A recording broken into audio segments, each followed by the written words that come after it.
இரு பொன் மலரில் ஒன்று மலராம் தேன் கொள்ள வந்தேன் மனம் போல மலராய் வந்தேன் மனம் போல என் மனதிலே உன் நினைவுகளே அதை அள்ளி வந்தேன் உனக்காக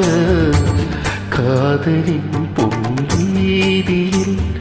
நான் ஒரு பண்பாடினே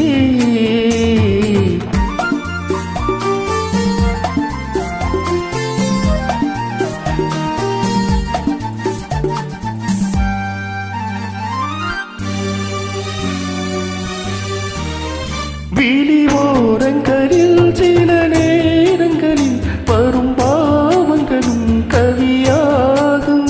அந்த கவிதைகளில் உள்ள பொருள்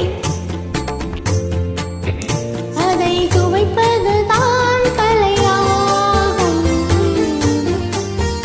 அந்த கலைகளிலும் பல புதுமை உண்டு அதை பழகுவதே